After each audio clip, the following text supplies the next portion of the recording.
What's up, everybody? You're tuned in to Off the Yard. I'm Big Lance. Glad to have you here. Today I got a story, man, that is gonna trigger some people. It's gonna maybe trigger me, So I want to make sure that everybody's aware of that before we start. This video is going to be one of those ones that I don't like talking about, but we have to because that's what we do here, man. So without further ado, let's get into it.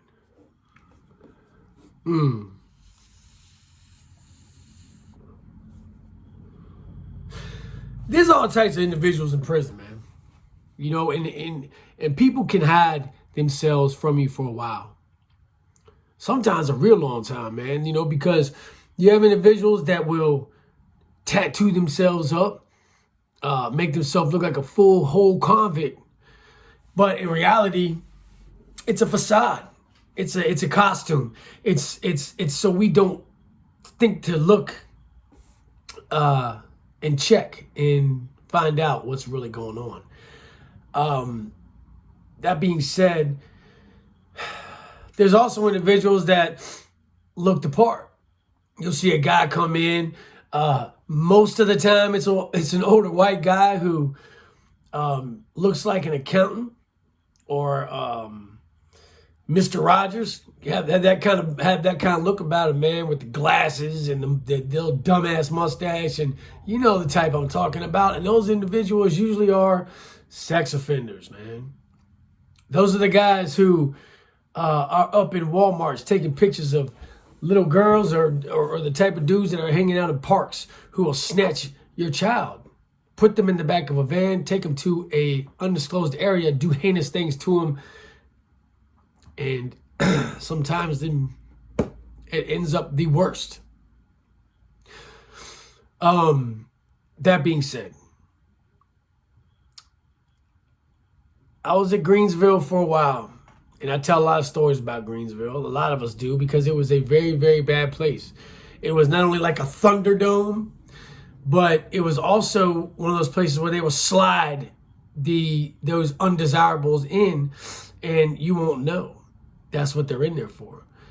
This is one of the stories that, kind of coincides with that. So I'm getting ready to be sent to re-entry. I'm getting close to going home, and they're going to send me to Augusta, right? Which, what ended up happening was we got into it with the AB guys, and I ended up getting shipped there anyway.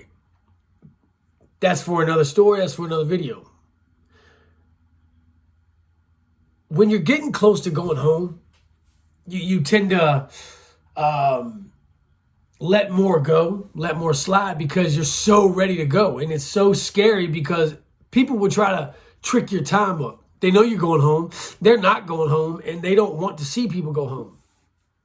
There's a lot of guys doing long bids, man, who hate watching people go home. But they'll get jobs in these reentry pods, these reentry buildings, as mentors. But in reality, they're salty as fuck because they're not going home. Very few of them do, though, every once in a while. And that's what they're hoping for. They're hoping that the parole board is going to see that they did such a good job mentoring all of us re-offending inmates that they'll let them go home. That is kind of, it's hard to put yourself there and think, man, I have to be on my P's and Q's, right? I'm a seasoned convict, and there's certain things that I will not let slide, and those guys will push every button. Sometimes as individuals going home, I've seen people stab people in the reentry pod. I remember my original cellie went to the hole for a knife, and I had an open bunk. Cool, man. I figured I was getting another guy getting ready to go home. We could talk about the streets and what it was going to be like to get out. I was in the bunk one day and watching TV, and I hear the door pop. The door slides. Boom. In walks this guy. And he was an older white guy. And I'm not going to lie to you. If you see an older white guy walking around that's not blasted out or, even just a few tattoos, doesn't look like he works out, just kind of through. A lot of times, man, your spidey senses will start going off. My spidey senses were kind of going off, but not really, because dude seemed kind of solid in a way, man. He'd been down a while. He learned how to cover his true identity. And about 2 days go by. We're kind of feeling each other out. He's from, I believe he was from Roanoke, Virginia. I might be wrong there, but I want to say it was Roanoke, Virginia. And one day I was watching TV and he's in his tote. He's pulling out his photo album and he's pulling out his pictures. And we had these squares on the wall where you could put your photos. I had all my photos up. I had pictures of my child up there, which a lot of people will tell you don't do that because of this very situation. Because you could get in a cell with somebody who is low-key a chomo and will be gunning your pictures down. Or I've even had to deal with an individual who went into my box and I used to have girls that would write me and they would send me different pictures. And I was, not all of them were in their 40s. And an individual went there and took my pictures out and was gunning them down. Right? So I didn't think anything about it. At this point, I'm going home, blah, blah, blah. Well, he starts putting his pictures up, and I'm laying there, and I'm kind of like watching TV, or I'm kind of half like looking over, because I'm the bunk. Like when you walk into the cell, the bunks are in the back. So everything that's happening, you can kind of see out of your peripheral. I'm laying there, I'm looking at the TV this way, and I kind of see him through my peripheral going up, putting his pictures up. I kind of look over, and I see pictures of his mom.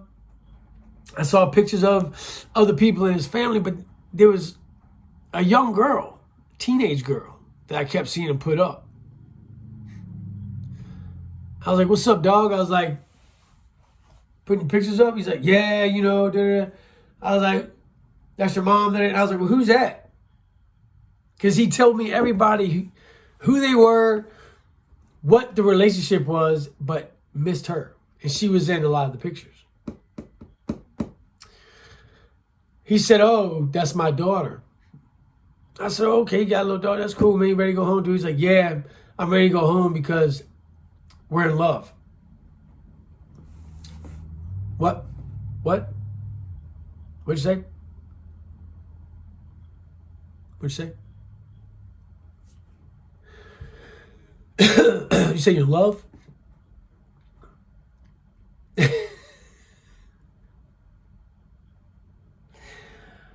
Oh, dear God, here it comes. And it's one of those things where you know it's coming. You're preparing yourself for it. I kind of sat myself up a little bit on my bunk and slung my feet over the side. I'm sitting there, feet dangling, looking at him. I said, what you mean, dog? What do you mean you're in love? Like you love your daughter, right? He said, nah. She's my stepdaughter, and we're in love. She's the reason I'm in here.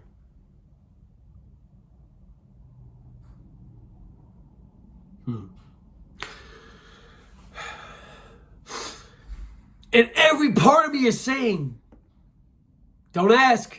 Don't do it, because you don't want to know. Don't ask. But the nosy, intrusive side of me came out. What happened?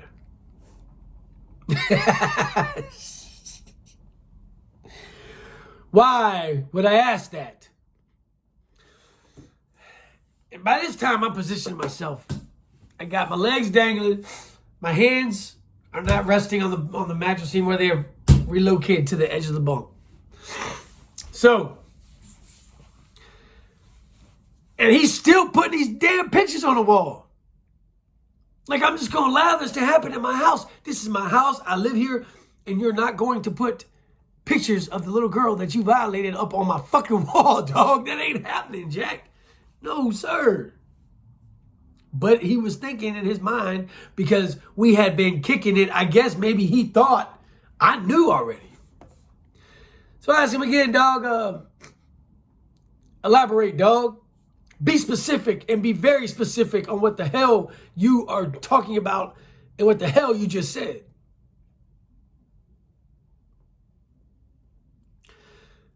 It was his stepdaughter. He married a woman who had a young daughter at the time, 9, 10 years old. And he told me that throughout the course of a couple years, now a couple years puts her at 11 and 12, dog.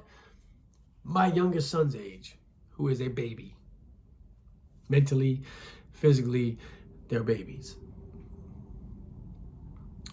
He said he fell in love and that she fell in love with him. I'm sitting there and I can already feel, when I started getting, I get this weird feeling like this boiling. It's like there's a pot right here and it's just boiling and the blood's starting to rush and my neck will get red and all my shit's getting red. I can't even imagine what my face must have looked like. I wish I could have been a fly on the wall and seen it, because I probably would love to enjoy that face now.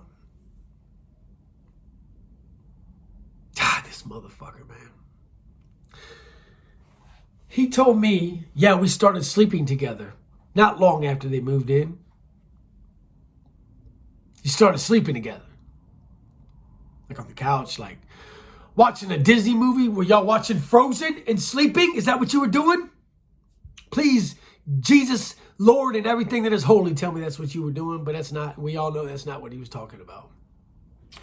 Told me that he'd wait till his wife would go to sleep. He would put Xanax or Ambien into her drink at dinner time, and she would get very drowsy and have a long slumber, and he'd go in there and have sex with this child.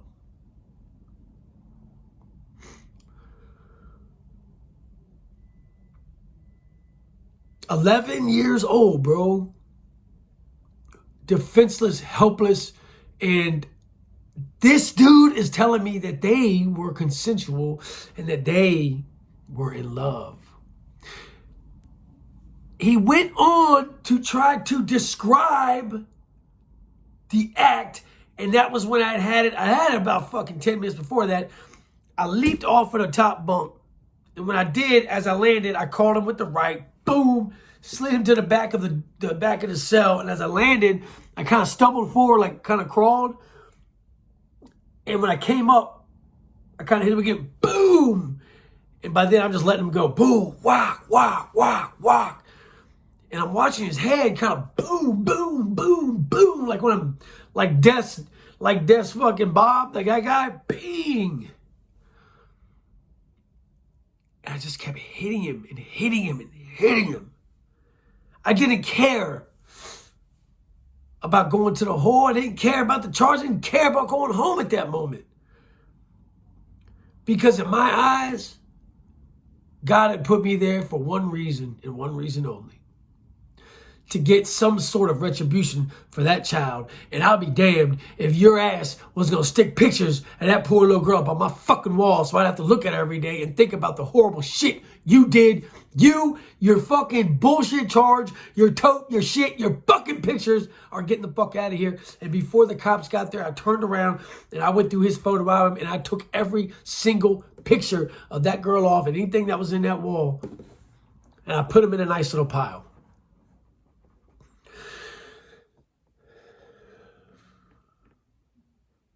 And as the cops were coming in, and they were yelling, and they were shaking up their can of spray,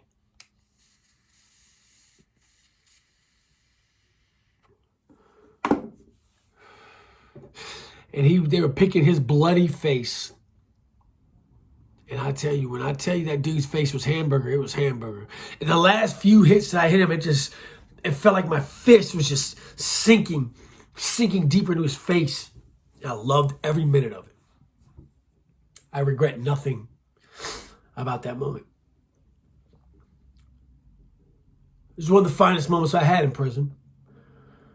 And it had nothing to do with being a gang member. It had nothing to do with multiple people. It was just me and that child molesting piece of shit in that cell. And they fucked up by putting him in there with me. Or maybe they did it on purpose. He was one of those guys that would talk smack to dudes in a pod and then tell on them. And then get moved to another pod for safety. And no one had been able to touch him yet. And they had the fucking gall to stick him in a cell with big legs. No. And I don't know if that young lady will ever see this video. But if you do, just know, I got your get back, darling. It can never amount to the agony and pain that you did suffer. I know there's no consensual anything with an 11-year-old child. As they're taking us out, the only thing he said, let me have my pictures. Make sure he doesn't do anything with my pictures. And the lieutenant was there. And I looked at the lieutenant, and he looked at me and said, man, what are you doing? And he kind of smirked and looked over at dude. I said, do not give him those pictures. That's pictures of a little girl that he raped.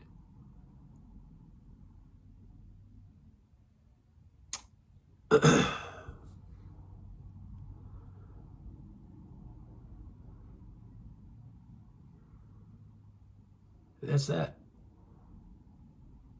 They took his pictures because he wasn't allowed to have them.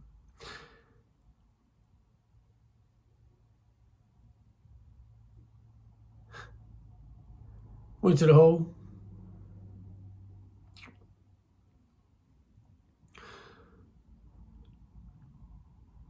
And I remember the lieutenant coming back there and he said, wow, Moore, I don't know what happened when I did your paperwork for your charge, but the date got messed up, so we're going to have to throw it out.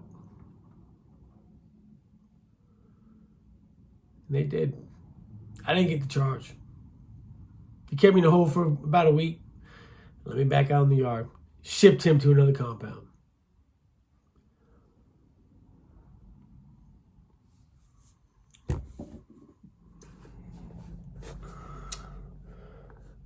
I've had to encounter all types of different people and all types of different walks of life from prison. Even out here in the world. You know, when I look up how many there are around me, it makes me not even want to let my children outside.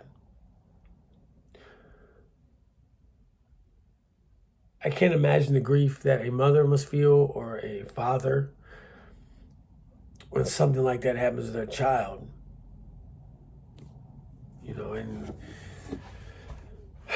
it's why I don't like telling these stories. I want to let people know that every once in a while, people get what they deserve.